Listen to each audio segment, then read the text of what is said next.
July 4th, 1187.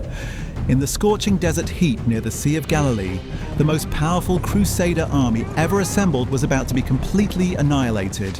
By sunset, the Christian kingdom of Jerusalem would lie in ruins, and the Crusades would never be the same again. This is the story of how one catastrophic battle changed the course of history forever. The year 1187 began with the Crusader states seemingly secure in their dominance over the Holy Land. For nearly a century, Christian knights had carved out kingdoms stretching from Antioch in the north to the deserts of Jordan in the south. Jerusalem, the crown jewel of Christendom, stood as a symbol of European power in the heart of the Muslim world. But beneath this facade of strength, cracks were already forming that would soon shatter everything the Crusaders had built. At the center of this brewing storm was a Kurdish warrior named Yusuf ibn Ayyub, better known to history as Saladin. Unlike the fractured Muslim rulers who had come before him, Saladin possessed something far more dangerous than military skill. He had vision. Since becoming vizier of Egypt in 1169, he had systematically united the Muslim world under his banner through a combination of political cunning, religious fervor, and calculated warfare. The transformation was remarkable. In 1174, Saladin seized Damascus. By 1183, Aleppo had fallen to his forces. City by city, alliance by alliance, he was forging something the Crusaders had never faced before. A unified Muslim coalition stretching from Egypt to Mesopotamia. For the first time in decades, the Christians found themselves surrounded not by squabbling emirates, but by a single, determined enemy with the resources of multiple kingdoms at his disposal. What made Saladin truly formidable was his ability to frame this conflict in religious terms. He convinced his subjects that this was not merely another territorial dispute, but a holy war to reclaim Jerusalem from foreign invaders. Under the banner of Sunni Islam, warriors from across the Middle East flocked to his cause. The Crusaders, who had long benefited from Muslim divisions, now faced an enemy united by faith and purpose. But while Saladin was building his coalition, the Crusader leadership was tearing itself apart from within. The Kingdom of Jerusalem had become a powder keg of competing ambitions and personal vendettas. At the heart of these divisions stood three men whose hatred for each other would prove more destructive than any enemy army. King Guy of Lusignan had recently claimed the throne through marriage to Queen Sibylla, but his legitimacy was constantly questioned. Many nobles viewed him as weak and indecisive, a puppet of his wife's ambitions rather than a true leader. His authority was challenged at every turn by powerful barons who believed they had better claims to power. Chief among these rivals was Raymond III of Tripoli, one of the most experienced military commanders in the Crusader states. Raymond possessed the political cunning and battlefield experience that Guy lacked, but he also harbored deep resentment toward the new king. Their relationship had deteriorated to the point where Raymond was openly negotiating with Saladin, preferring the Muslim leader to his own supposed sovereign. Then there was Raynald of Chatillon, perhaps the most reckless and dangerous of the three. Master of the fortress of Kerak, Raynald was a throwback to an earlier, more brutal era of the Crusades. Where others sought diplomatic solutions, he preferred the sword. Where others honoured truces, he saw only opportunities for personal gain. His actions would soon provide Saladin with exactly the pretext he needed to launch his final campaign. The spark that ignited this conflict came in early 1187, when Raynald committed an act that would doom the entire kingdom. Despite a truce between Saladin and the Crusader states, Raynald attacked a Muslim merchant caravan travelling the pilgrimage route to Mecca. This was not merely banditry, it was a deliberate provocation that violated the most sacred obligations of medieval warfare. The caravan was carrying pilgrims on their way to perform the Hajj, one of the 5 pillars of Islam. By attacking it, Raynald had not only broken the truce, but had struck at the very heart of Muslim religious practice. When word reached Saladin, he reportedly declared that he would personally execute Raynald for this betrayal. The die was cast. Saladin's response was swift and calculated. Rather than launching an immediate assault on Raynald's fortress, he devised a strategy that would draw the entire Crusader army into a trap. On July 2nd, 1187, his forces struck at the city of Tiberias, a strategically important but lightly defended settlement near the Sea of Galilee. The attack on Tiberias was brilliant in its simplicity. The city was ruled by Raymond of Tripoli, but his wife Esquiva was trapped inside with only a small garrison. When news of the assault reached the Crusader leadership, they faced an impossible choice. They could remain safely in their fortified positions at Sephoria, or they could march to relieve Tiberias and risk everything in open battle. King Guy found himself caught between conflicting advice. Raymond of Tripoli, despite being personally affected by the attack, counselled patience. He argued that Tiberias could be rebuilt, but if they lost the field army, the entire kingdom would fall. It was sound military logic, but it ignored the political realities Guy faced. The king had already been criticised as weak and indecisive. If he allowed Raymond's wife to fall into enemy hands without attempting a rescue, his already fragile authority would collapse entirely. The warrior nobles of the kingdom expected their king to fight, not to calculate odds like a merchant counting coins. Gerard de Riedfort, Grand Master of the Knights Templar, pressed for immediate action. The military orders had their own reasons for wanting battle. They had been established to fight the enemies of Christ, and a defensive strategy offered little opportunity for glory or plunder.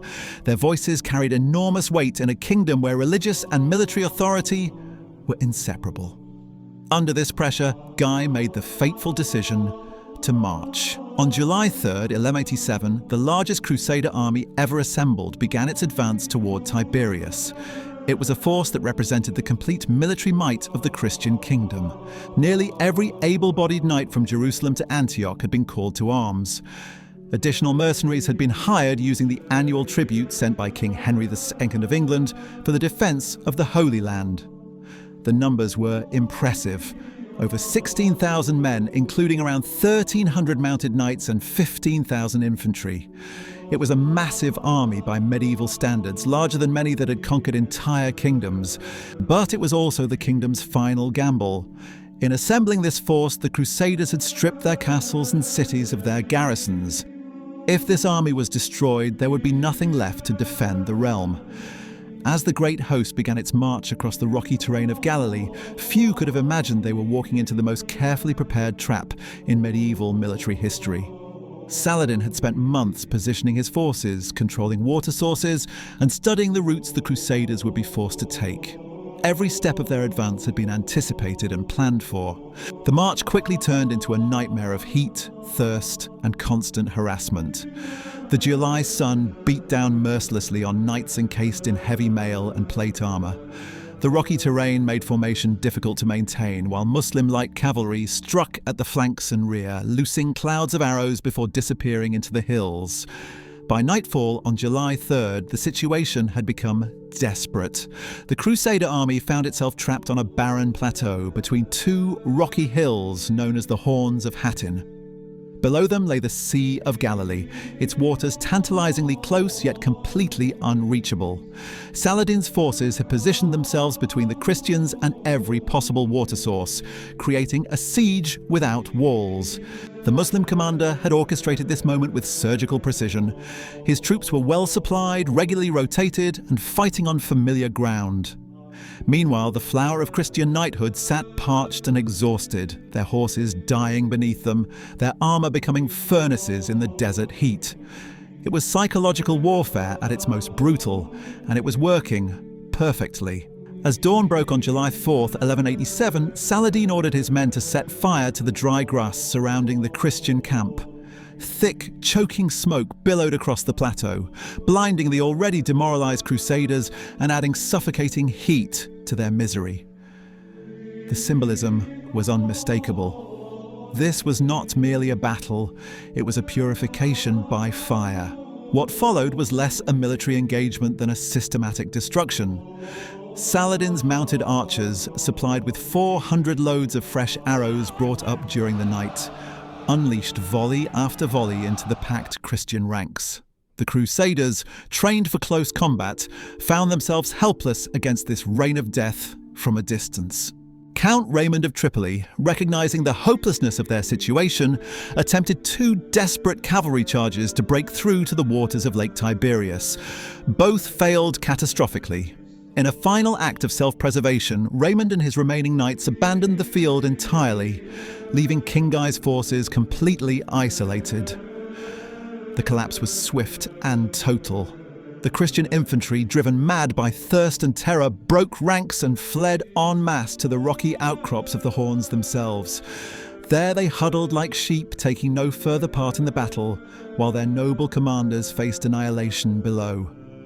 King Guy, mounted on his destrier and surrounded by his household knights, made 3 final desperate charges at Saladin's position. Each assault was beaten back with devastating losses.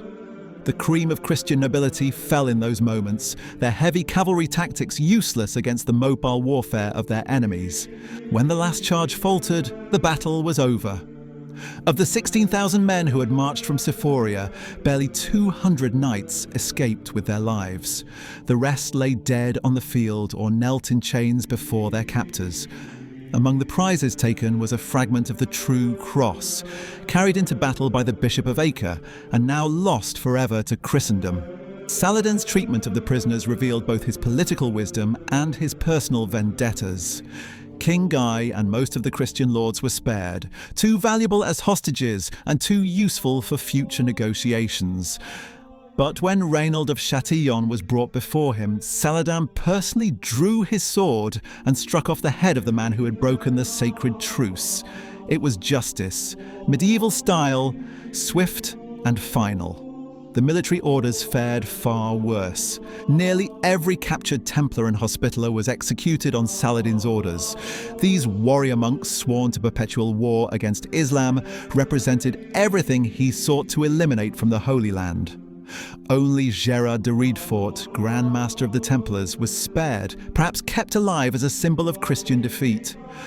The true catastrophe of Hattin became clear in the days that followed. With the field army destroyed and the kingdom's castles stripped of their garrisons, there was nothing left to resist Saladin's advance. City after city fell like dominoes.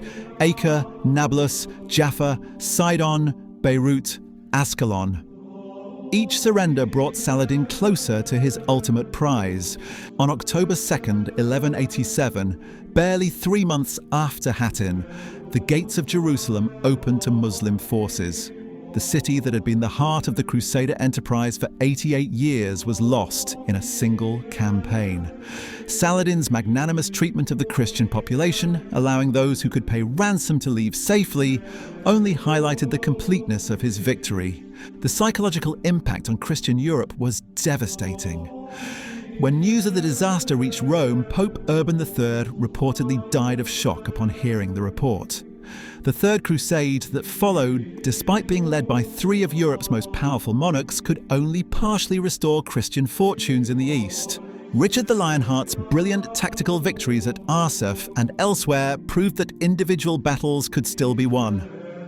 The Treaty of Jaffa in 1192 secured a coastal strip from Tyre to Jaffa for the Christians, but Jerusalem itself remained in Muslim hands, and the truncated kingdom that emerged from the Third Crusade was a pale shadow of its former glory. The fundamental balance of power had shifted permanently at Hattin. Never again would the Crusaders possess the overwhelming military superiority they had enjoyed in the early decades of their presence. The Muslim world had learned the lessons of unity under Saladin's leadership, and future conflicts would be fought on far more equal terms. The final collapse came in 1244 at the Battle of Lafourbi, where the last great Crusader army in the east was destroyed by Mamluk forces. But that defeat was merely the final chapter in a story that had begun at Hattin 57 years earlier. The Battle of Hattin stands as one of history's most decisive engagements, a single day that changed the trajectory of civilizations. It demonstrated how quickly centuries of conquest could be undone by strategic brilliance, political division, and the brutal realities of medieval warfare. The Crusaders never recovered because they never again faced their enemies as a unified force, while their opponents had learned the power of coordination and purpose. In the scorching heat of a July morning in 1187, more than an army died on the horns of Hattin. An entire world order perished, and with it, the dream of a permanent Christian presence in the heart of the Islamic world.